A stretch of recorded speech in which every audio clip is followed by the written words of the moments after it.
Saudi Arabia's brutal war on Yemen began in 2015 and has included airstrikes and the imposition of an aerial and naval blockade on the country. The intervention has left thousands dead and has led to a dramatic worsening of the humanitarian situation. It's received widespread criticism from the United Nations and human rights groups, who've blamed the Saudi-led military coalition for killing civilians and destroying health centres and other infrastructure. The United Kingdom's main allies in the Middle East are Israel and Saudi Arabia, and London has consistently backed Riyadh's interventions in places such as Yemen and elsewhere in the Middle East, both politically and militarily. But now a group of MPs has urged London to stop arming Saudi Arabia as long as violations are ongoing. The report says that the weight of evidence of violations of international humanitarian law by the Saudi-led coalition is now so great that it's very difficult to continue to support Saudi Arabia. It also says that it seemed inevitable that such violations had involved arms supplied by the UK. UK arms sold to Saudi Arabia have also been used in Bahrain, which is the homeland of the ex-MP Jalal Fayrouz. He says the British authorities must act on the parliamentary report. It's approved by the United Nations commissions that there is a war crime being committed in Yemen. Regarding Bahrain, yes, UK has sold in the past 4 years since the uprising in Bahrain, it sold deals of $3 billion of arms to Bahrain. If we are talking in Yemen, Yemen is being known that lots of bombs have been dropped, and these are UK made. Foreign Secretary Boris Johnson has defended the selling of arms to Saudi Arabia and insists the export of weapons will continue.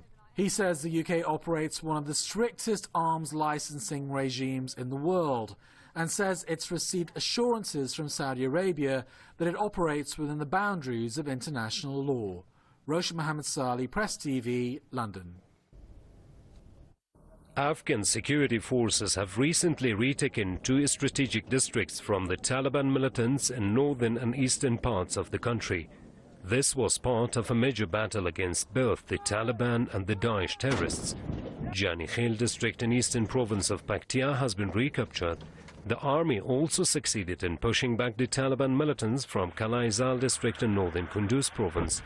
Military officials here rely on what they call high capabilities of Afghan troops in countering terrorism. Our military forces have already proved to be capable enough to fight terrorists. People are also proud of them as they have protected the lives of our nation by their sacrifices. Currently, you can see that our military troops are gaining more ground in volatile areas.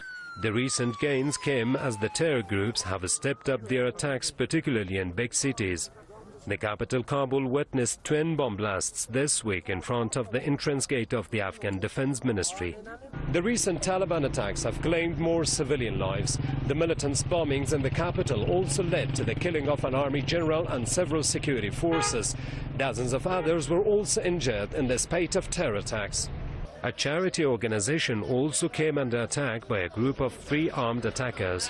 Experts say that what paves the way for terrorists to easily launch such attacks even in the capital Kabul is not the weakness of Afghan troops. They blame some reasons like militants' infiltration in the government for the recent spate of terrorist attacks.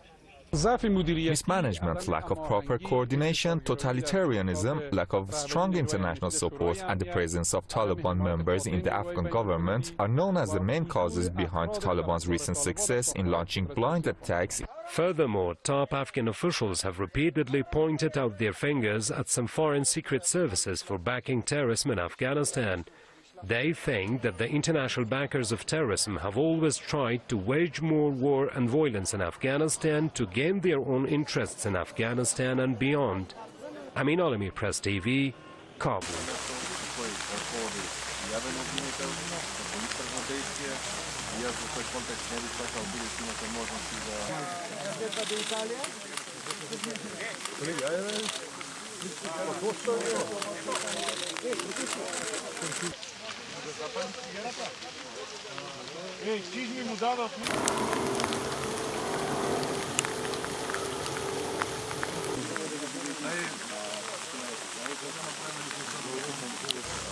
Zajedno so predstavnicima odbora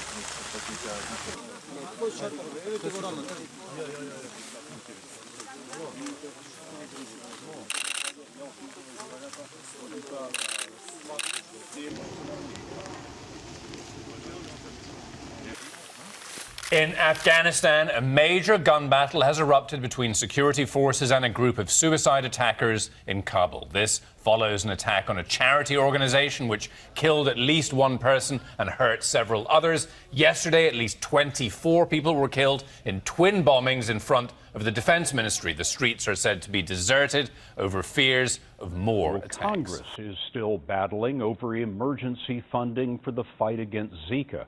And in the House today, Florida Congressman David Jolly held up a canister of mosquitoes. They were not carrying the virus, but he said that they could be. Mosquito spraying in Miami Beach, planned for tomorrow, was put off until Friday after a public protest. And David Begnaud is there. It started as a chant outside Miami Beach City Hall. Inside, it turned into an outcry. The plane went over my house 11 times. This woman says she lives in the Zika zone of Wynwood, where the insecticide Naled was used for weeks in early August. My tongue for 4 hours felt so tight and shaky, I was about to go to the emergency room. And that's what these residents of Miami Beach are worried about. And in Miami-Dade County, folks. The Miami-Dade County Mayor, Carlos Jimenez, who orders the spraying, told the crowd public health experts have assured him the amount of Naled used is harmless to humans and has proven effective in Wynwood at reducing the mosquito population. We cannot just pick and choose where to spray. There is a science to this. What about other experts? Many people in the crowd shouted they didn't believe the science that shows pregnant women with Zika are at risk of delivering babies with microcephaly. You don't believe there's a link. The problem is, what if you're wrong? Dr. Christine Curry is an OBGYN who's delivered a baby with microcephaly and spoke directly to the crowd. Zika is real, and while we don't understand it fully, that is not a reason to dismiss its impact. So the aerial spraying starts Friday morning at 5 a.m., but that's not it. They'll do it again on Sunday and then 2 Sundays after that. Scott, one man who lives here in Miami Beach, sent me a tweet this afternoon saying, based on what I heard today, I'm going to pack up my family and head out of town for a month. David Begnaud reporting from Miami. Thank you, David.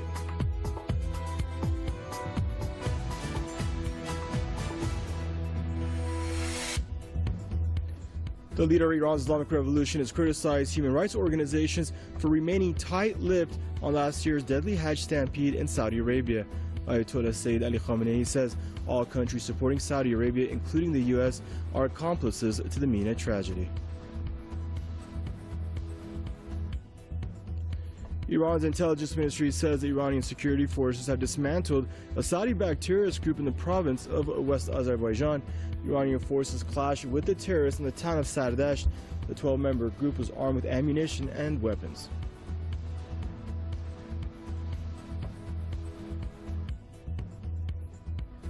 Iraq's Joint Special Operations Command says that its forces have detained several Daesh Takfiri terrorists in the Diyala province. The JSOC says that it's also dismantled a Daesh cell and seized an armed vehicle containing weapons and explosives before arresting the Takfiris.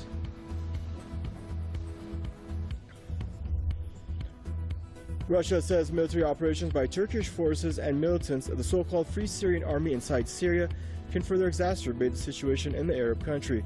In a statement, the Russian Foreign Ministry says Turkish incursion into Syria calls into question Syria's sovereignty and territorial integrity. British police have charged 9 activists from the Black Lives Matter movement with trespass and unlawful presence within a restricted area of the London airport. All flights were disrupted after protesters locked themselves together on the runway. The group wanted to highlight Britain's, quote, environmental impact on the lives of black people. German Chancellor Angela Merkel has vowed to win back voters' trust after her party lost regional elections to an anti-refugee party in her home state. Speaking to Parliament, Merkel admitted responsibility for the defeat and once again defended her refugee policy. She denied concerns that the refugee influx would harm Germans. Spanish firefighters are still struggling to contain wildfires raging in the northwestern region of Galicia. Officials say dozens more people have been evacuated from the region after the blaze approached their homes. Authorities have sent helicopters and airplanes to help stop the fires.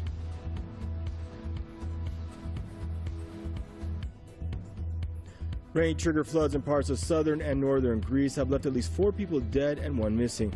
All the deaths reportedly occurred in the southern Peloponnese region. Officials say the flooding caused extensive damage to homes and businesses.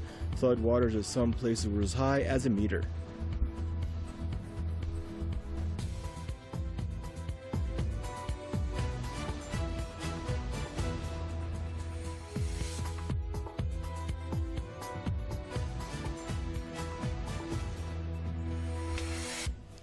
The leader of Iran's Islamic Revolution has slammed a silence on last year's deadly stampede during the Hajj pilgrimage as a scourge for the Muslim world. Ayatollah Sayyid Ali Khamenei says Saudi Arabia's incompetence regarding the killing of thousands of Hajj pilgrims in the Mina tragedy is a crime.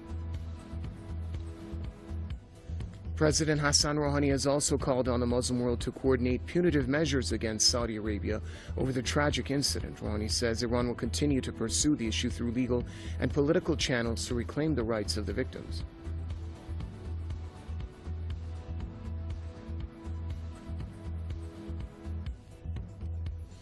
The UN Commission of Inquiry on Syria has warned about increased militarization in Syria.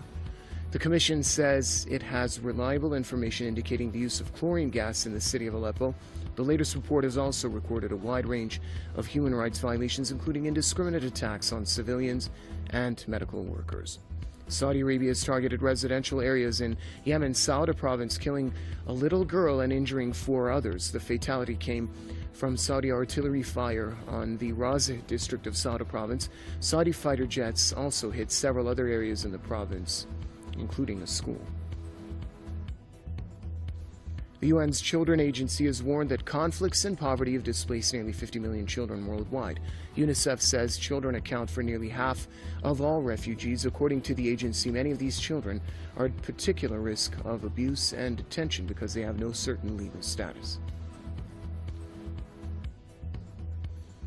Native Americans protesting an oil pipeline project in the U.S. state of North Dakota have accused the government of deception and oppression. They say the government should fulfill its commitments in protecting their ancestral lands. The natives have staged their largest rally in over a century to push their case. A police helicopter has gone down in western Mexico, killing the pilot and 3 officers. It was initially reported that the aircraft was down by a drug gang in the troubled state of Michoacan, but now authorities say they can't confirm the report and that the case is under investigation.